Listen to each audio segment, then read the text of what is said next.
Good morning. আজকে হচ্ছে 15ই March, day 2। এখন বাজে 6:30। ওরা সকালবেলা 6:30 নাগাদ চা দিয়ে যায় বলেছিল, চা দিয়ে গেছে, সেই জন্যই ঘুমটা ভাঙলো। প্রচণ্ড টায়ার্ড আজকে, বুঝতে পারছি গা হাত পা ব্যথা এত হেঁটেছি। আজকে আমাদের আছে রস আইল্যান্ড আর নর্থ বে আইল্যান্ড মনে হয়।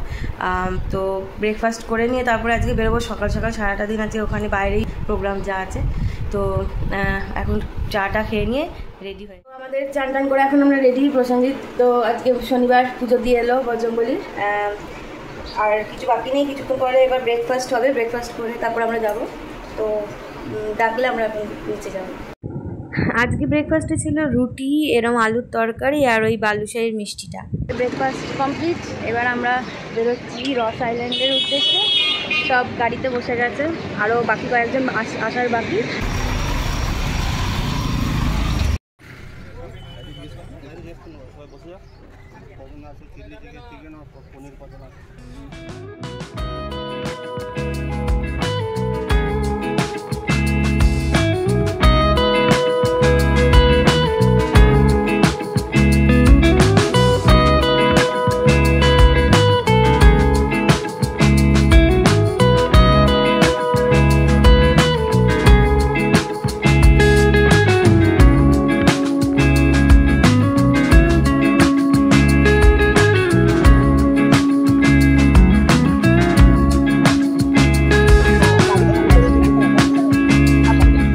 দেখবেন সব কিছু বুকিং করতে একটু শুনে নিন 5 मिनट जন্য। गुड मॉर्निंग एवरीवन, थोड़ा सा क्लोज आ जाइए। आज हम लोग 2 आइलैंड की टूर पे जा रहे हैं। एक है रॉस आइलैंड, दूसरा है नॉर्थ बे आइलैंड। ये दोनों आइलैंड आप लोग बोट से जाएंगे। रॉस आइलैंड जो है ये हिस्टोरिकल प्लेस है। ये अंडमान का फर्स्ट कैपिटल हुआ करता था बिफोर इंडिपेंडेंस, और ब्रिटिश का हेडक्वार्टर हुआ करता था। 2019 में इस आइलैंड का नाम चेंज होकर नेताजी सुभाष चंद्र बोस आइलैंड पड़ा है। এখানে যত ওয়াটার অ্যাক্টিভিটিস গুলো আছে সব বলে দিল কি কি হবে আর কত কি খরচা পড়বে। তো আমি আর প্রসেনজিৎ ঠিক করেছি সি ওয়াকটা করবো, আর হয়তো গ্লাস বোট যেটা আছে ওটাও করব। সি ওয়াকের 3,500 টাকা লাগছে, আর স্টিল ফটো করা হবে। আর যদি ভিডিও করতে চাও এক্সট্রা করে 500 টাকা লাগবে। আর যাদের চশমা আছে চশমা পরেও সি ওয়াক করতে পারে আরামসে। তো আগে থেকেই এখানে টিকিট বুক করতে হচ্ছে। কি গো, এক্সাইটেড? এটার জন্যই তো ওয়েট করেছিলাম।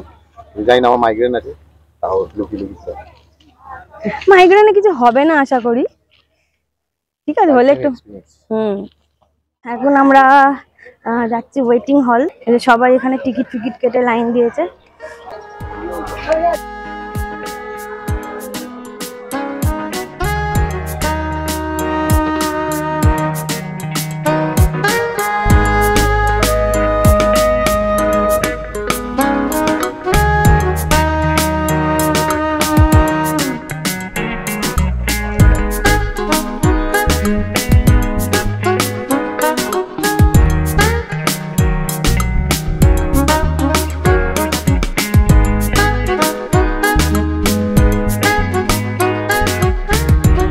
সব আসছে।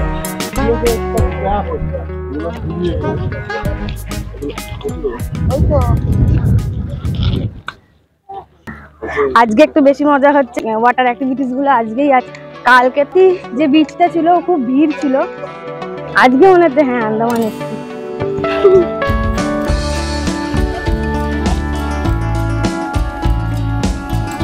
এখন আমরা বোটে করে যাব নর্থ বে আইল্যান্ড। আমরা যে বোটে করে যাব ওই যে আসছে।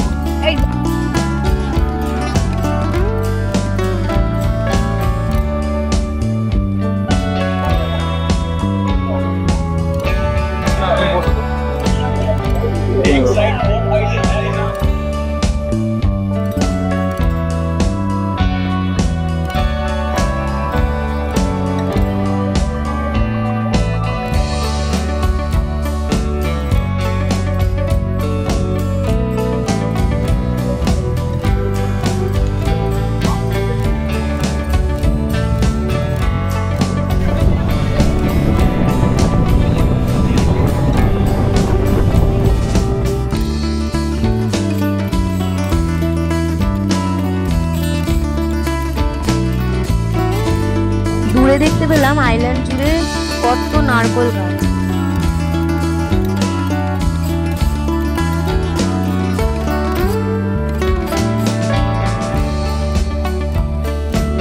সামনেটা হচ্ছে নর্থ বে আইল্যান্ড, যেটার লাইট হাউস আমরা দেখতে পাচ্ছি।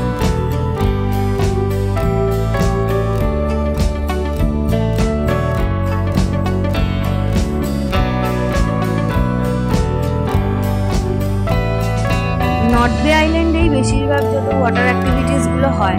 এখন আমরা সামনে দেখতে পাচ্ছি কায়াকিং গুলো হচ্ছে।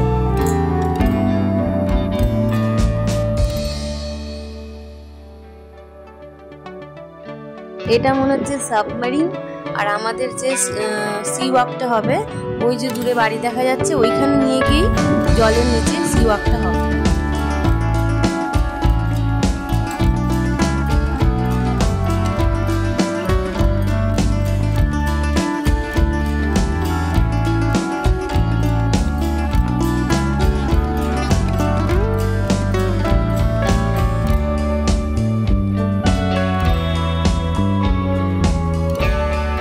ওদিকে চলছে স্কুবা ডাইভিং এর প্র্যাকটিসের মধ্যে যদি ওখানকার লোকেরা মনে করে যে উনি ফিট বা উনি করতে পারছেন, তবেই কিন্তু স্কুবা ডাইভিং এর ওরা পারমিশন দেয়, আর না হলে কিছু অ্যামাউন্ট রেখে বাকি টাকাটা কিন্তু ফেরত দিয়ে দেয়। সেম অ্যাজ সি ওয়াকে যে 3,500 টাকা, ওখান থেকে কিন্তু যদি মনে হয় যে সে করতে পারবে না, তাহলে 1000 টাকা রেখে বাকিটা ফেরত দিয়ে দেয়।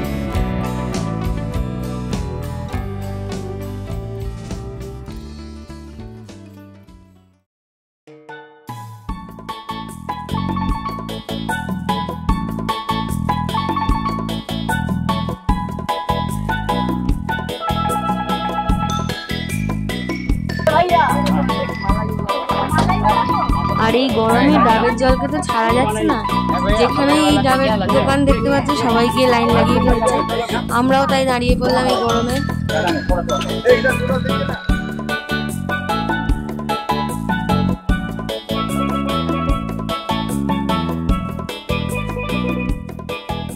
ডাবের জল দারুণ মিষ্টি। আমরা এখন যাচ্ছি গ্লাস বোটে, যার পার হেড হচ্ছে 2,500 টাকা। এই বোটের দুদিকে 10 জন করে মোট 20 জন মতো বসতে পারে।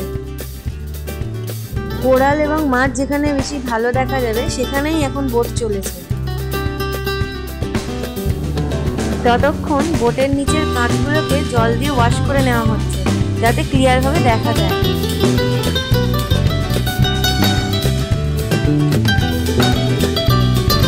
চলুন জলের নিচের সৌন্দর্য এবার উপভোগ করা যায়।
এখন আমরা ড্রেস চেঞ্জ করে নিয়েছি সি ওয়াকের জন্য।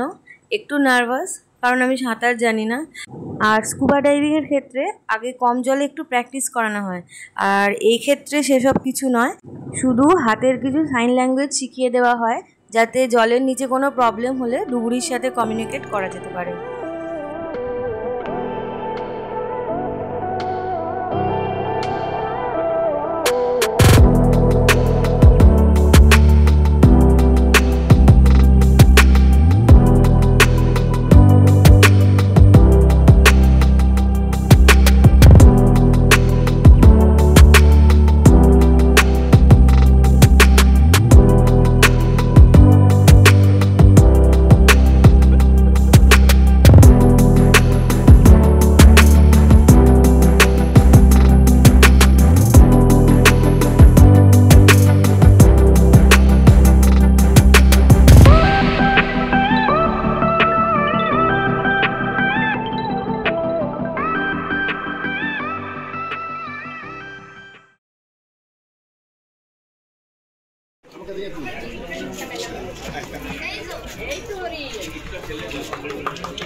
এখানে এখন রস আইল্যান্ডে গাড়ি করে ওপরের দিকে যাব। আমাদের এখনো গাড়ি আসতে বাকি, তাই জন্য আমি একটু হাঁটতে হাঁটতে এদিকে চলে এসেছি। সামনে কি দেখতে পাচ্ছি দেখো।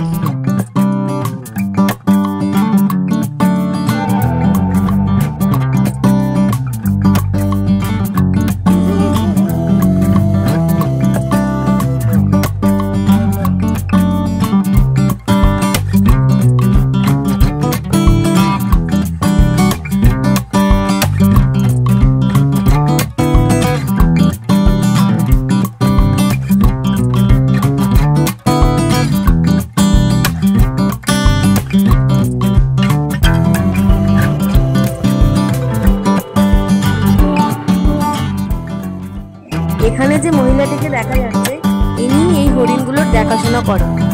আর খালি হরিণই নয়, এখানে বেশ কয়েকটা ময়ূর আছে যার দেখাশোনাও ইনিই করেন।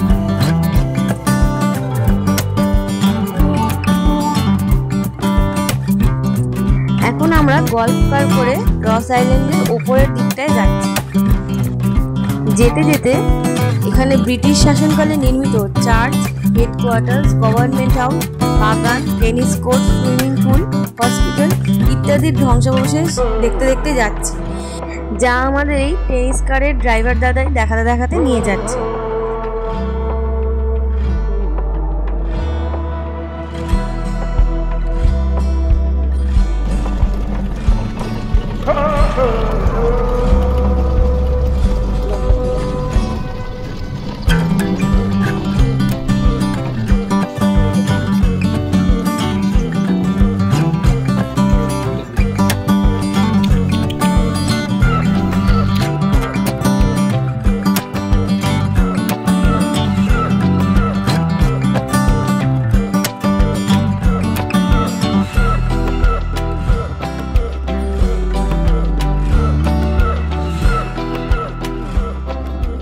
চারিদিকটা সবুজে ঘেরা আর সামনে নীল সমুদ্র, কি যে ভালো লাগছিল দৃশ্যটা।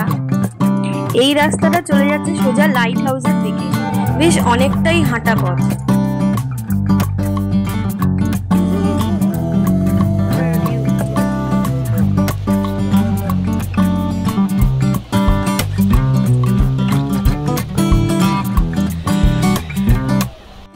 আজকের লাঞ্চটা গ্রুপের সবাই নর্থ বে আইল্যান্ডেই করে নিয়েছিল। আমার আর প্রসেনজিতের যেহেতু সি ওয়াকে একটু লেট হয়েছিল, তাই আমরা আর ভাত খাইনি। আমরা ওখান থেকে এগ চাউমিন প্যাক করে নিয়ে চলে এসেছিলাম রস আইল্যান্ডে। এখানেই আমরা লাঞ্চটা করে নিয়েছি।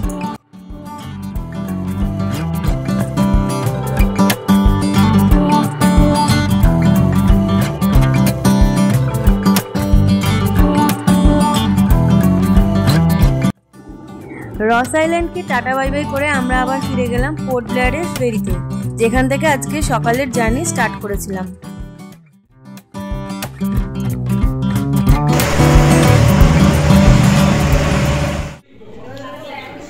হোটেলে ফিরে এসে আজকের ইভিনিং স্ন্যাক্সে ছিল গরম গরম সিঙ্গারা আর চা।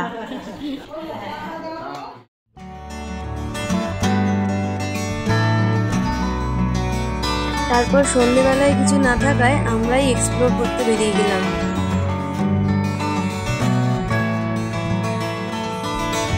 মার্কেট পেরিয়ে খুব সুন্দর একটি জায়গার সন্ধান পাওয়া গেল, যেখানে খানিকক্ষণ এমনিই বসে সময় কেটে গেল।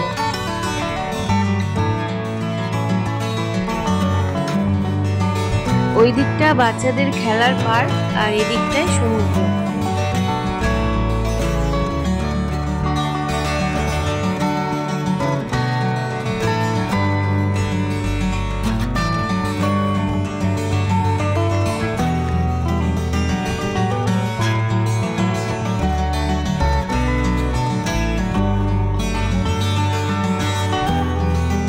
এই দিকটায় আবার সেলুলার জেলের লাইট অ্যান্ড সাউন্ডের শো চলছে, ওই আলোগুলো দেখা যাচ্ছে। এইখানটায় মনে হয় সমুদ্রের জলগুলো যখন জোয়ারে আসে তখন এই জলাশয়টায় জলটা ভরে যায়। দিনের বেলায় থাকলে হয়তো কিছু মাছ দেখতে পাওয়া যায়। যাই হোক, আন্দামানের আমাদের দ্বিতীয় দিন বেশ ভালোই কাটলো। আর আগামী দিনগুলোর ব্লগ আবার থাকছে। আজকের ব্লগটা এখানেই শেষ করছি। টাটা।